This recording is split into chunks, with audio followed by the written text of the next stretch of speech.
Hello, friends, and thank you for supporting This Day in Jack Benny. I'm John Henderson, and this is not a regular episode of the Jack Benny program. This is an episode where Jack Benny was a guest on the Eddie Cantor Radio Show for his 55th birthday, January 30th, 1947. Eddie Cantor was a comedian in vaudeville. He did a bunch of novelty songs in the 20s, and he always had that high energy, even on radio. Harry Bonzel, look at all these letters. Yeah? Requests. Nothing but requests. Gee. The May Company requests $84. Saks Fifth Avenue requests $200. Harry, look. What? A letter from Jack Benny. Oh, no. It's probably a check for the rent. You know, he rented my house in Palm Springs 2 weeks ago. Oh, yes. Well, at last I'll be collecting something. Let's see now. Where's that check? Well, go ahead. Read the letter, Eddie. Dear Eddie, you can stop shaking the envelope. There's no check inside. When I sublet your house in Palm Springs, we agreed that you would leave the house exactly as it was when I first saw it. Now, I remember distinctly seeing a box of Kleenex in the bathroom on the day you left. Last night, quite by accident, I counted the Kleenex and found 2 sheets missing. What? By accident? Now, under ordinary circumstances, I wouldn't complain, Eddie. But it so happens that my own personal Kleenex won't be back from the laundry till Monday. And another thing, he says here, I haven't had a good night's sleep since I moved into your bedroom. I find that your Beauty Rest mattress is much too small for my money. Unless something is done about this immediately, I will be forced to transfer my account to my Simmons mattress, Beverly Hills branch. Sincerely, Jack Benny. Yeah, here it is. Well, same old Jack. Harry, throw the rest of the mail away. It's probably all Bill. He'd been on NBC for several years, but this season he got a new sponsor, Pabst Blue Ribbon Beer. This is The Ford Show starring Dinah Shore with Peter Lynn Hayes and Robert Emmett Dolan and his orchestra. And our guest for tonight, Eddie Cantor. Thank you very much. Dinah, I can't tell you what a thrill it is for me to have you introduce me on your own show. I just can't. Look, you know, Dinah, I've got so much on my mind lately with my new program and all. Say, Eddie, I've been listening to the new show. It's really great. Thanks, Peter. We endeavored to be amusing. You know, we even have got a higher rating now than Frost Warning. And listen, Dinah, get this. Yeah? They have finally decided to make a movie of my life. Oh, wonderful, Eddie, But now I thought of the man to play the part. Your own Peter Lynn Hayes. Oh! He'll just leap at the chance to play me. Yeah, but why do you want me to ask him? I figure he wouldn't strike a woman. Peter Lynn Hayes was one of the players on the Dinah Shore Show, doing comedic banter and voices. Another popular radio show was Truth or Consequences, hosted by Ralph Edwards. Who is the world-famous doctor who has never carried a pill, case, prescription book, or any surgical instrument? Truth or consequences? Dr. Pepper. Well, you haven't told the truth, so you must pay the consequences. That's a goodie, isn't it? Oh, my, what a case. All right, now, Mr. and Mrs. Janka, you haven't told the truth, so you must pay the consequences. You said you were here in Hollywood on a little vacation. Is that right? Mm-hmm. Have you been through any of the movie studios yet? No. You haven't? Oh, my. Are you going to be free next week? All right, starting Monday and all through the week, how would you like to see them work at Universal, 20th Century, Metro, Paramount, Republic, and Columbia? Would you like that? Very much. So would you like that? Here are free passes for all 6 places, one for each day in the week. Now, Mr. and Mrs. Janka, on Monday, you'll watch them work at Universal Termite Control Company. On Tuesday, it'll be Metro Furniture Company. Wednesday, Paramount Egg and Poultry Company. Thursday, Republic Towel and Linen Supply. Friday, Columbia Carpet Service. And Saturday, 20th Century Service Station. Isn't that exciting? Oh, it's going to be wonderful. Many women staying home during the day would listen to their favorite soap operas on the radio. In the last 20 minutes at home, he's trying to have a little private conversation with each member of his family. Just at the moment, he's up in his mother's sewing room with her. Oh, it's too bad Cliff and Irene couldn't get down from the Sky Ranch today. Skippy's got the influenza. Oh, sure. In politics, an interesting story, the elected governor of Georgia died before taking office, and 3 men claimed to be the rightful governor in his place. To read the reports of the dispute, you'd think that everyone's a governor down in Georgia. First, there was Herman Talmadge, appointed by the legislature. His father had been elected, but died. Then there was Ellis Arnold, the previous governor, who declared that the Lieutenant Governor, Melvin Thompson, should be governor and refused to hand over his office to Talmadge. All rather confusing for the people of Georgia.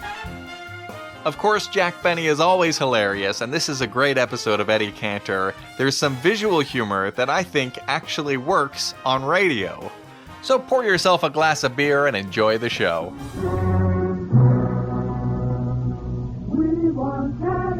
We want Cantor, cut blue ribbons and bring you Eddie Cantor.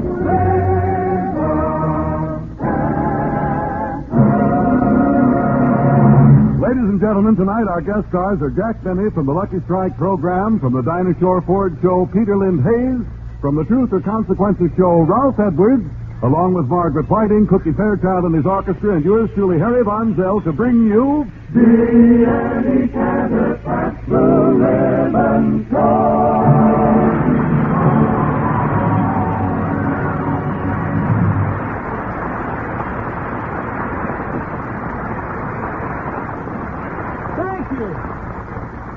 Thank you. Hello, Harry. Hello, everybody. Hi, Eddie. All right, gang. Here's your pitch. Let's go. Happy birthday to you. Happy birthday to you. Happy birthday, dear Eddie. Happy birthday to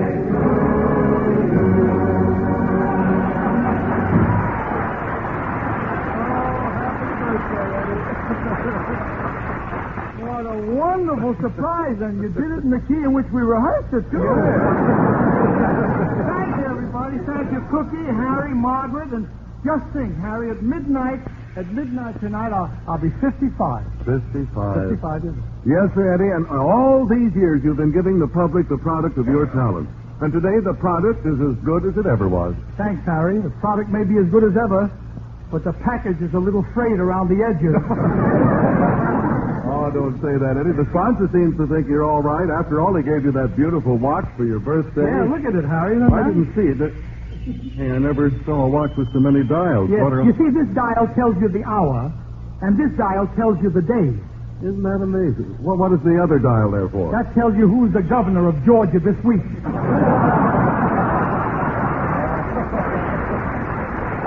Oh, that's very nice. Say, I understand Jolson gave you a nice birthday present, Eddie. Oh, Jolson, yeah. He didn't forget me, that sweet old man. Oh, yeah. Bless his tired old gray head. Gray. Lucky to have a head. No. Listen, what's the trouble, Eddie? What did Jolson give you? A convertible wheelchair. A convertible wheelchair? Yeah, when you put up the top, an oxygen tent. But, Harry, everybody's been grand. Just one thing spoiled it. Oh, what was that? I went up to NBC to ask them for a little favor on my birthday. Yeah, well, what was the favor? Oh, it was a little nothing. Asked them to turn me down. What? I just thought it would be nice on my birthday if between the programs, instead of saying, this is NBC, they should say, we want Cantor. Is that much to ask for? Is that much to ask on your birthday? And for a little thing like that, they turn you down? Harry Von Zell, I'm going to get even if it's the last thing I do. What do you mean? I've decided to go into business for myself. I'm going to have my own network. Oh, I am. Well, Eddie, wait, there are a lot of things. Before you can have one radio station, even, you've got to have a license from the government. They'll give me a license. They need the taxes they'll get from my network. They have to support the Army and the Navy, and the country's got to have an Army and Navy. Otherwise, who would play against Notre Dame? Oh, no. Eddie, owning a radio network is a very good idea, but where are you going to get all the money to finance it? Harry, I'm forming a corporation, and all I need now is $500,000. That's all. And I know just the man who'll give it to me. Who? Jack Benny.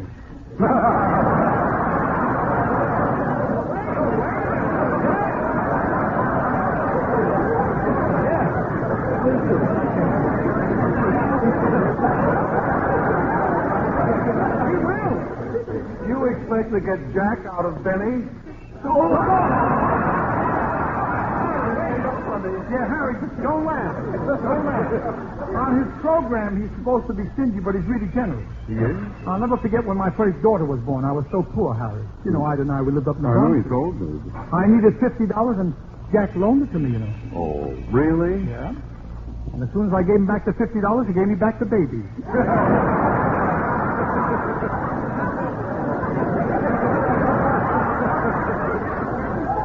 He did. Oh, well, I believe you. Listen, doesn't Jack Benny know that money won't go to heaven with him? Listen, Harry, the way he's piling it up, it'll reach there before he does. Harry, maybe Jack is a little bit stingy. Did you ever notice how slowly and quietly he talked on the air? Well, what's that? That's not his character. He's tired, you know. Before each broadcast, he has to walk in from Glendale. I don't understand. Jack doesn't live in Glendale. I know, but that's the closest to the studios you can park his car free, you know.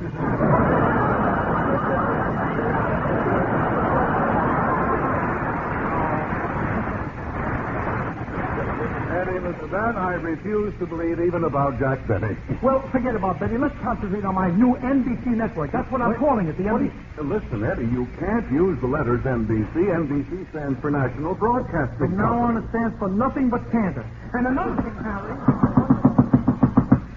Come in. Hello, boys. Hello, Jack.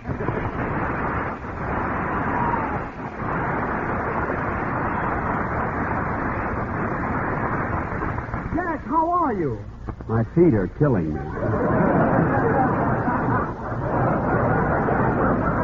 You know, it's quite a hike from Glendale. Next week, I'm parking in Pasadena. Well, Jack, Pasadena's farther than Glendale. I know, Eddie, but it's downhill. Jack, I can't understand you. Why don't you pay 25 cents and park your car right behind the studio? Is a quarter too much? Oh, no, but it's such a bother making out a check each time. You know, I never carry that much cash with me, you know, with the hold-ups these days and everything. Jack, how would you You like get to... held up for quarter. I know. For less, Jack. Right. How would you like lose to... a quarter, you lose... I know, you're told me. Isn't the money, you know. I know it isn't. Pardon me. How would you like to park your car? How would you like to park your car in the NBC parking lot for nothing?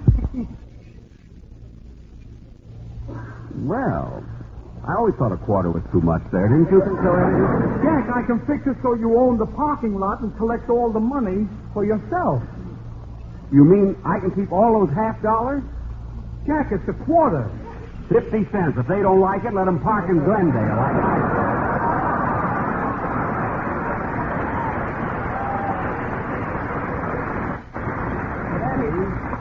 Why are you doing all this for me? Out of friendship, Jack. After all, we practically started Maybe the radio get held up together. even for I a know, quarter. Jack.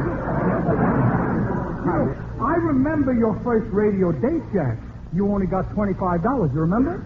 $30. You got $25. Wait here, Eddie. I'll go home and count it. I know it was $30. Jack, look, I've got a business proposition for you. Something that will bring you a steady income and you won't have to work. After all, you're not getting any younger. Well, you, Eddie, you're not getting any older either. You couldn't get any older. Wait a minute, Jack. You and Al Jolson are always kidding about my age. Just how old are you? Well, officially, I tell everyone I'm 37. Now, I can't lie to you, Eddie. I'm 32.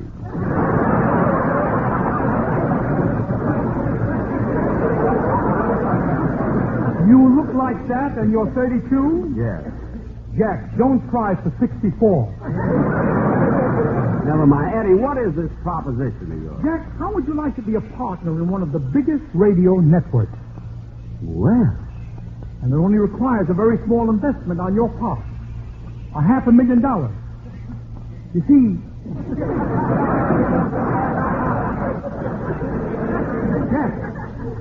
Jack, speak to me. Jack, say something.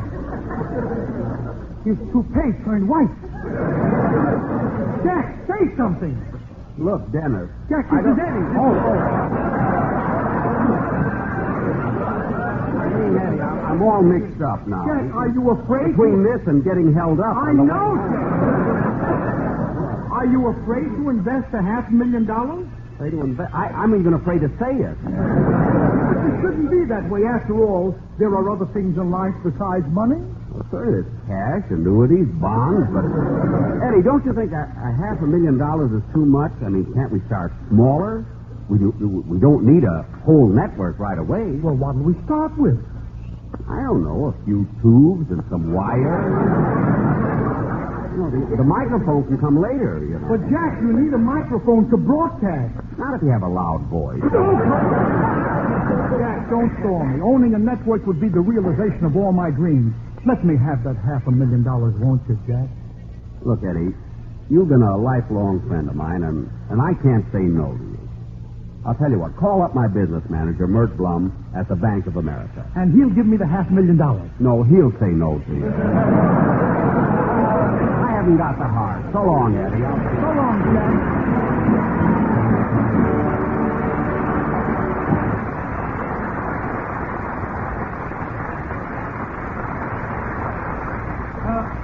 Don't worry, Harry. I'll raise the money.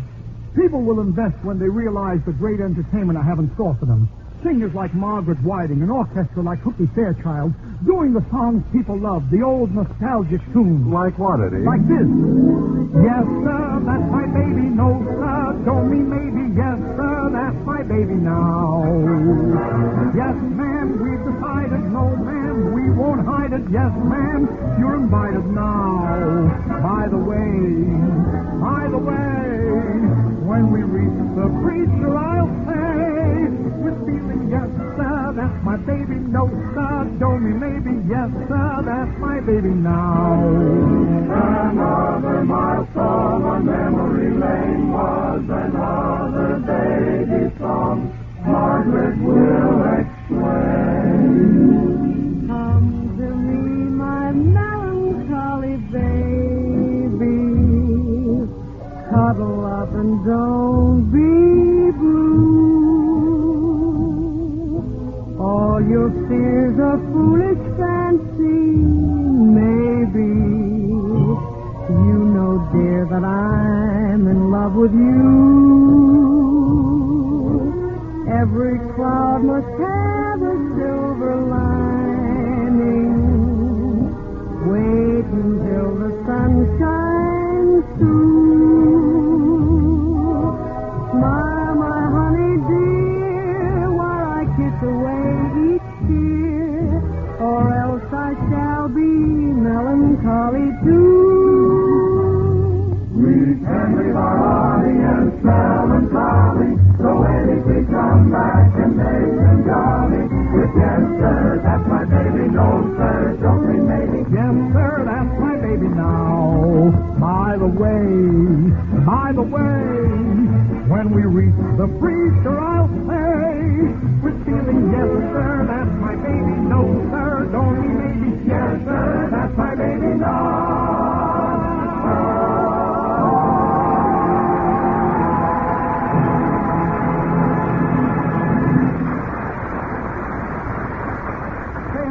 Yes, Eddie. In looking over the radio networks, I found a way I can save a lot of money. Oh. Instead of hiring a different announcer for each program, I know a talented fellow who can do all the announcing for all the programs.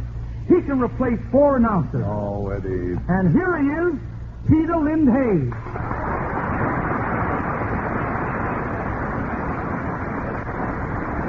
Well, hello, Eddie. Hiya, Harry. So, you sound like 4 announcers rolled into one, huh? What are you laughing at? You look like 4 announcers. Oh, now, wait a minute, Harry. Don't be jealous. I didn't bring Pete here to replace you. I just want him to show you the type of announcers we don't want on our network. Go ahead, Pete, if you please. Okay, Eddie. Well, let's see. First, there's the sweet, drippy type with the honeyed tones who sound something like this. Ladies over 300 pounds, are you fat? You dear girls, when you go into a drugstore to weigh yourself, is half of you still outside? Are you afraid to wear a midriff gown because your mid hangs over your wrist?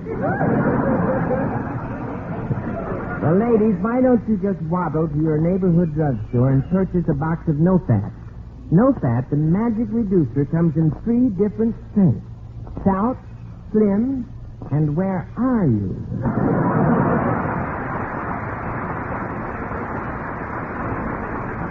Well, Peter, I don't know what the network would do without that announcer, but we'd rather. Well, Eddie, how about the announcers on the news programs who camouflages his commercial and sneaks it in like this? There's good news tonight.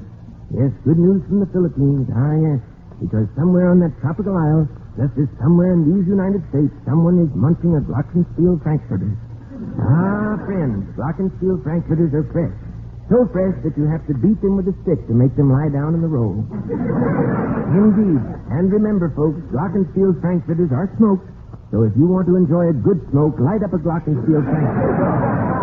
And now to the news. Congress is in session. And now back to Glockenspiel Frankfurters. Friends, accept no substitutes. And now back to the news. The news about Glockenspiel Frankfurters. Remember our slogan, Glockenspiel Frankfurters are manufactured unseen by human eyes, untouched by human hands, and unfit for human consumption. Are you ready, Quartet? All right, let's go. Drink to me, darling, not with thine eyes, but with past blue ribbon beer. 'Cause if you toast me with past blue ribbon, I'll know that your love's sincere. The beer that is blended is a beer that is blended from 33 fine brews. And if you'll serve me sparkling clear, perhaps your love, dear, I can't refuse. You can serve it with cold shots if you're too free. Serve it with a dab of tasting every tea. Never food refreshing if it has no sauce. And anywhere they have the beer will follow it because I'd run a million laps for a bottle of Pabst Blue Ribbon.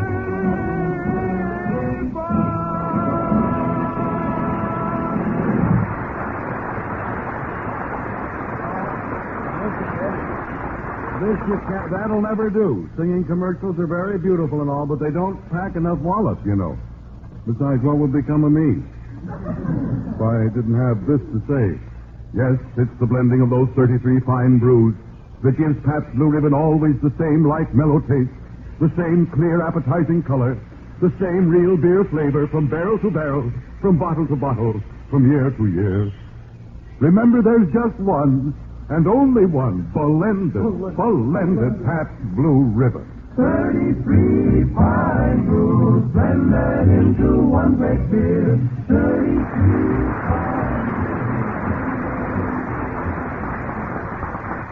And Harry, when I get my network, the first thing I'm going to do is to revolutionize the daytime serial. Well, Eddie, what type would you use on your network? Well, all the daytime programs deal with women's problems.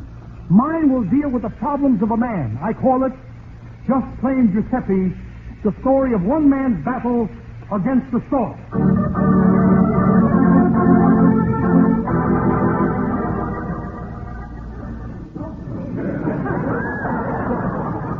My name is Giuseppe Bacigalupi. I'm a live alone with my wife and 29 kids. Come alone. We're very happy in our comfortable one-room flat until one day the landlord, he's to come, open him up my door and he say, Giuseppe, you and your family will have to move out of this apartment immediately. You're behind 7 months' rent. Please, Mr. Landlord, I needed the money to send my oldest boy, Junior, here through school. I'm just an electrician. All the time I'm working with electricity. Oh, you're an electrician? Is this your oldest son? Yeah, he's my first shot.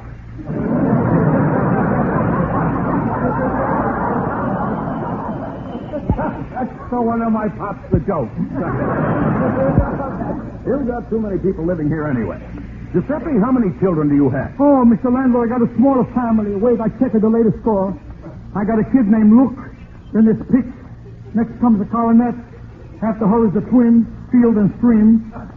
And then there's a photoplay. She's born in the lobby of Grauman's Chinese. Then comes the Cosmopolitan. Wait a minute. How do you name your kids after magazines? Every time I'm a turn around, a new issue. As to me, the woman's a home companion. And now I'm afraid to face to my wife. Why? She's expecting a little Reader's Digest in June. But I'm in love with my kids, all 29 of them. I'm going to never forget what everybody said when my oldest boy here was born, this one here. Oh. My boy, what did everyone say when you were born? That's one of my pops, the joke.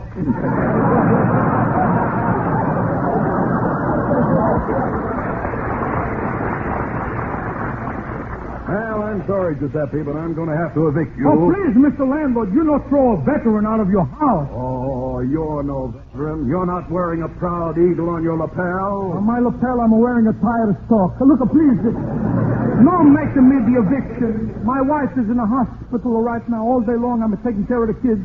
It's a big job to give the bath to 29 kids at one time. You bathe 29 children at one time? How do you do it? I pile up all the kids in my car. I'm going to drive the car to the gasoline station. I'm going to say to the man, wash the car. But how does that give your kids a bath? I'm going to leave the windows open. But one time I have a little trouble. One of the kids is a hide under the car. Well, what happened? Before I could find him, he's got a grease job and a change of oil.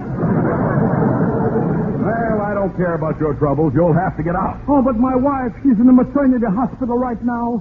If you don't believe me, call him my doctor. His name is Wadigan. Wadigan? What kind of a name is that? I don't know, but every time I call him up and I say, this is Giuseppe, he say, Wadigan?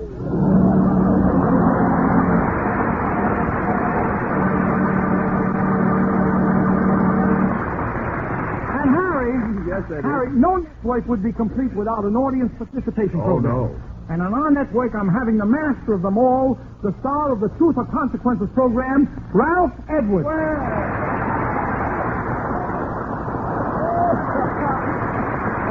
Truth or Consequences would like to congratulate you on your 55th birthday. Thank you, Ralph, and I want you to know that for 35 of those years, I've been happily married to Ida, and that is the truth. I know, Eddie. I've seen your 5 little consequences. But let's not waste time, Eddie. What kind of show do you want me to do on your new network? Well, it's going to be just like your Truth or Consequences program, Ralph, except for one little difference. Instead of you dishing out the consequences, yes, you're going to get it. Oh, no. Oh, yeah. Wait a minute. Our first question I'll just provide... Stand over here like that. Yeah, stand over like a contestant now. And our first question I'll just provide the edition of Truth or Consequences about water. Yep. Answer it truthfully, and I'll give you 10 cases of Pabst Blue Ribbon beer. Oh, yes. If you fail, Harry Von Zell is standing by to swab you down with a stream of water. Right. Are you ready with the seltzer, Harry? Seltzer? What? Now, here's your question, Ralph. Go easy. What device developed by the United States Navy makes it possible to look through the thick-seal hull of a battleship? What? Radar. No. Portholes. Swab the man down, Harry.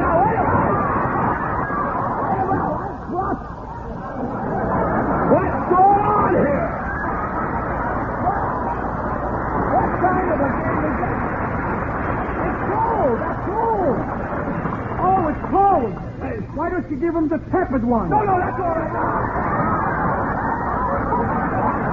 Wait a minute. That was a trick question. That was a trick question? Yeah, that shouldn't count. All right. We'll do it all over. Yeah. Ralph, that one didn't count. We'll give you another question about the Navy. Yeah. Remember, if you fail to answer it, you'll have to pay the consequences. Well, that's fair. Here is your question. Yeah. What branch of the United States Navy was not forced to shave daily during the war? The Seabees. No? The Chief. No? Officer? No. I'm sorry, time's up. How'd that get in here? The answer is the wave. The way? You missed your question, so you have to pay the consequences. I paid the... Wait a minute. Harry, have you got those eggs? All right. Tie them on Ralph's head. Wait a minute. Huh? There are 3 eggs on your head. One of them is hard-boiled and the others are soft. All you have to do is to guess which is which. How can I guess? Harry, have you got a hammer with you? A hammer? He's always just happened to have things. Take the hammer, Ralph, and just tap each egg. Naturally, the hard-boiled egg is the one that won't drip over your face, all right? Oh, naturally. Start tapping. One of them is hard-boiled. One of them is hard-boiled. I'll try the one in the middle. Try the one in the middle. That's the wrong one, I guess. The wrong one. Maybe it's the one on the right. That's a yolk, son. You know that. Oh, yeah. How about that one here? Cantor and Edwards, ham and eggs, you know. That's it's got to be this one now. It should be this one. It's got to be this it one. Must be this one. One's hard-boiled. It must be there. Harry, these are all soft-boiled eggs. They're all... Didn't you have any of them boiled, huh? Oh, the guy.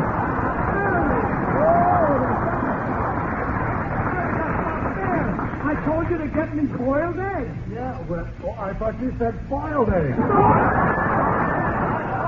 Terrible, Ralph. No, I'm awfully sorry. Oh, wait a minute, wait. Don't worry, Eddie. I'll show you I can be as good a sport about this as the contestants on my show. As a matter of fact, to prove there's no hard feelings, I brought you this beautiful birthday cake as a present. There you are. Isn't that beautiful?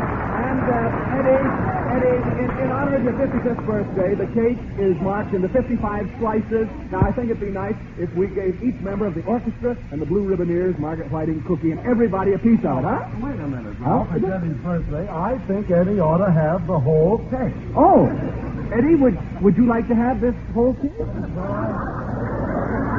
I don't want to be selfish. Why don't you ask the cast? Oh, wait. Oh, yeah. Orchestra, Blue Ribboneers, Margaret, Cookie, everybody. Do you think we ought to give Eddie Cantor the whole cake? Okay, gang. I'm going to let Cantor have it right in the front.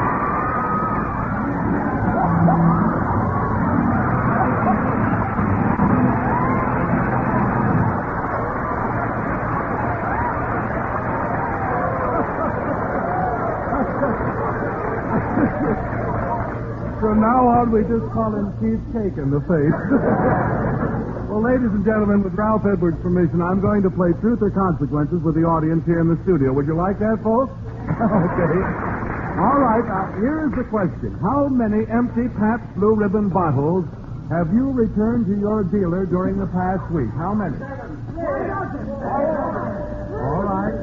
All right. Even though you've told the truth, you'll have to pay the consequences. And that goes for everybody listening in. Tomorrow morning, right after breakfast, take a bushel basket or a paper bag, go out into your pantry and down into the cellar and out in the garage, and gather up every empty Pabst Blue Ribbon bottle you can find. Now, before sunset tomorrow night, you're to return all those bottles to your dealer. Aren't we devils, dear? Now, just because you've been a mighty good sport about this, friend, your dealer is going to reward you with a handsome sum of money, the amount of the deposit on those bottles. But better than that, the chances are he'll have more Pabst Blue Ribbon stock when you ask for it in the future. For instead of sitting around and empty in people's houses, those bottles will be back at our big Pabst plants being filled with clear, mellow, sparkling Pabst Blue Ribbon. So, folks, please pitch in tomorrow, won't you? And return those empty bottles. Remember, the more bottles, the more blended, splendid Pabst Blue Ribbon.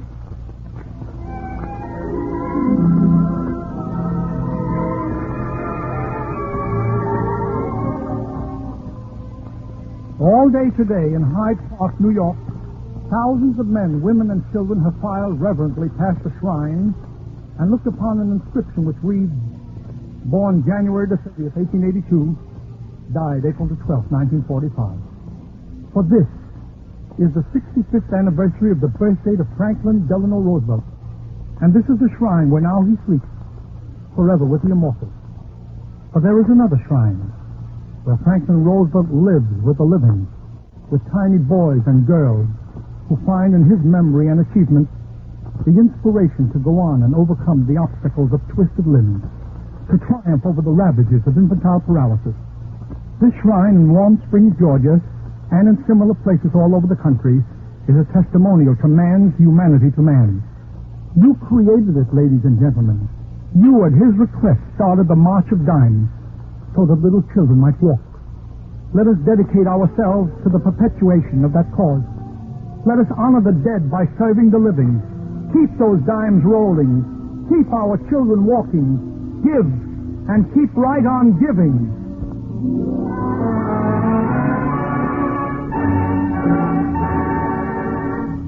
Mother, can you spare a dime?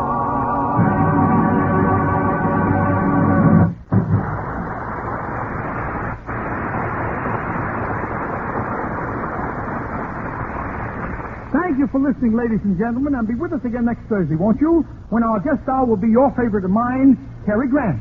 And in the following weeks, our guest will be Charles Boyer, Van Johnson, and then on February 27th, be sure and listen, what we had on one program, Georgie Jessel and the one and only Al Jolson. So listen in next Thursday for Cary Grant, and in the meantime, remember, I love to spend each Thursday with you, as friend to friend. I'm sorry it's through. I'm telling you just how I feel. I hope you feel that way too. Thank you, Jack Benny, Peter Lynn Hayes, and Ralph Edwards for making this such a happy birthday for me. And thank you, ladies and gentlemen, for coming here tonight, and thank you for listening in. Hope to be with you again next Thursday night for sure. Good night, everybody. This program is brought to you by the Pabst Brewing Company of Milwaukee, and with the best wishes of Pabst Blue Ribbon dealers from coast to coast.